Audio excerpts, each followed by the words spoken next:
Hello दोस्तों, आप सभी का मेरे यूट्यूब चैनल GK-SK में स्वागत है।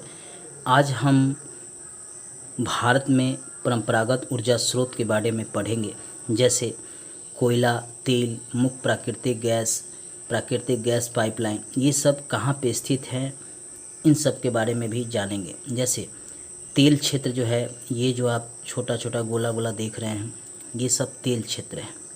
ये सारे तेल क्षेत्र हैं। जैसे ये हजीरा है, ये अंकलेश्वर है, ये झबुआ है, विजयपुर है, शहीदापुर है, सहजनापुर है, शाहीबाद है, सोनीपत है, अंता है, बड़ौदा है, ये सब जो है तेल क्षेत्र है। इधर है डिगबोई है, शिव सागर है, मुराना है, ये सब तेल क्षेत्र है। ये सारे जो दिखाई दे रहे हैं गोला गोला से, ये सारे तेल क्षेत्र हैं।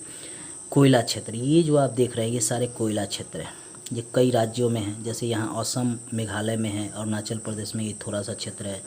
यहाँ पे आ जाइए तो ये बिहार में, यह थोड़ा सा यहाँ पे बिहार पे है। बाकी ये झारखंड का क्षेत्र है, ये पश्चिम बंगाल भी है, इधर छत्तीसगढ़ है, इधर जो आइएगा उड़ीसा का क्षेत्र है। इतने बड़े क्षेत्र में कोयला क्षेत्र को माना गया है, कोयला पाया जाता है। ये जो है ऊपर में महाराष्ट्र है, नीचे में यहाँ पे तेलंगाना है, नीचे में आंध्र प्रदेश है। इतने बड़े क्षेत्र में कोयला पाया जाता है। नीचे ये जो देख रहे हैं, ये है आपका तमिलनाडु का क्षेत्र, जहाँ पे यह कोयला पाया जाता है। इन क्षेत्रों में कोयला निकाला भी जाता है। ये काले काले से देख रहे हैं, निकालने वाली जगह का स्थान है जहाँ से कोयला निकाला जाता है। लेकिन जो इधर जो जम्मू कश्मीर में जो ये क्षेत्र में स्थित है कोयला, ये राजस्थान में जो इस क्षेत्र में स्थित है कोयला, ये जो गुजरात में स्थित जो कोयला क्षेत्र है, यहाँ से अभी कोयला नहीं निकाला जाता है। यहीं पे प्राकृतिक गैस पाइपलाइन बिछाया गया है, ताकि यहाँ से जो गैस है वो सभी जगह पहुँचाया जा सके, अंकलेश्वर से और हजीरा से। चूँकि हजीरा से बड़ी संख्या में गैस का उत्पादन होता है और इन क्षेत्रों में पहुँचाया जा सकता है इस पाइप के द्वारा। इससे होगा कि इन गैस को ले जाने में जो लागत लगता था, वहन करना पड़ता था गाड़ी का, वो नहीं करना पड़ेगा और ये सस्ता पड़ेगा। इसलिए ऐसा किया गया है। पूरे भारत में इस पाइपलाइन को बिछाने की योजना है भारत सरकार की, और धीरे धीरे इस पर कार्य किया जा रहा है। आइए हम एक एक कर इन सभी के बारे में विस्तृत रूप से जानते हैं। दोस्तों, भारत में सबसे ज़्यादा अगर ऊर्जा प्राप्त होता है तो ये ताप विद्युत से होता है, 69.4%, जिसमें कोयला, पेट्रोलियम, प्राकृतिक गैस, यह तीनों शामिल है। याद रखिएगा, जब ताप विद्युत की बात आए तो हमेशा याद रखिएगा कि केवल कोयला ही नहीं, कोयला, पेट्रोलियम और प्राकृतिक गैस तीनों ही ताप विद्युत में शामिल होता है। प्रश्न में दे देता है कि कोयला से विद्युत कितना हमें प्राप्त होता है, तो उस समय हम 69.4% लगाकर चले आते हैं। यह भी सही है, लेकिन प्रश्न को देखते हुए इसका उत्तर आपको देना चाहिए। दूसरे स्थान पे है अक्षय ऊर्जा। इससे हम 14.8% ऊर्जा की प्राप्ति करते हैं। तीसरे स्थान पे है पनबिजली, जिससे 13.9% ऊर्जा हमको प्राप्त होती है। और चौथे स्थान पे है परमाणु ऊर्जा, जिससे हम 1.9% ऊर्जा की प्राप्ति करते हैं।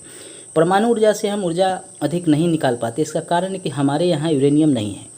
हम कजाकिस्तान या कनाडा पे यूरेनियम के लिए निर्भर है, या अन्य देशों पे जैसे नाइजीरिया। हमारे यहाँ थोरियम है जो बालू में पाया जाता है, और बालू हमारे भारत में सब जगह है। केरल, तमिलनाडु, बिहार, इस सभी जगह, राजस्थान का ये थार क्षेत्र है, इससे हम थोरियम प्राप्त कर सकते हैं इन बालू से। यूरेनियम केवल झारखंड में थोड़ा बहुत मिलता है। इसलिए भारत सरकार थोरियम से ऊर्जा प्राप्ति की तरफ कार्य कर रहा है। वैज्ञानिक शोध भी हो रहे हैं। भविष्य में इसका परिणाम भी अच्छा निकल कर आएगा।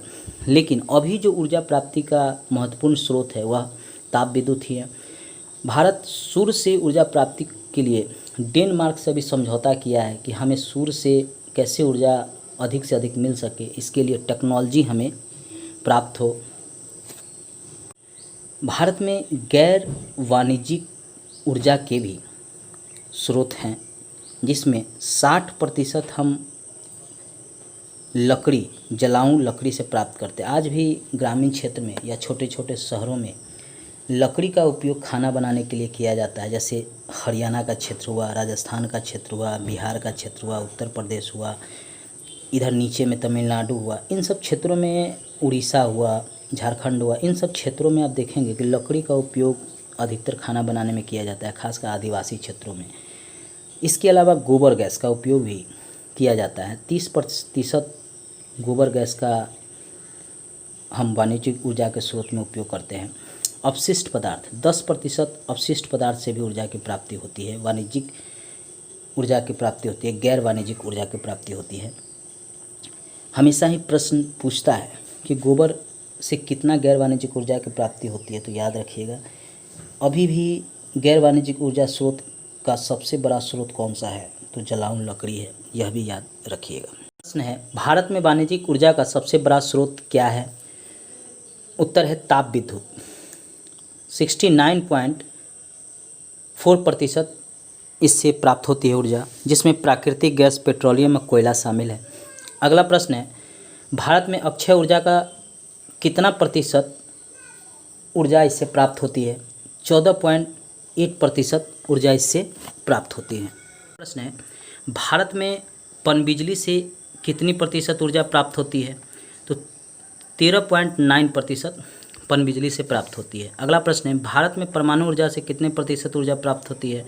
तो 1.9% परमाणु ऊर्जा से प्राप्त होती है। भारत में सबसे कम ऊर्जा अगर प्राप्त होती है तो यह परमाणु ऊर्जा से ही प्राप्त होती है। और भारत सरकार अभी प्रयास कर रहा है कि जो हमारे यहाँ थोरियम है उसका विकास किया जाए, उससे भी ऊर्जा प्राप्त किया जाए।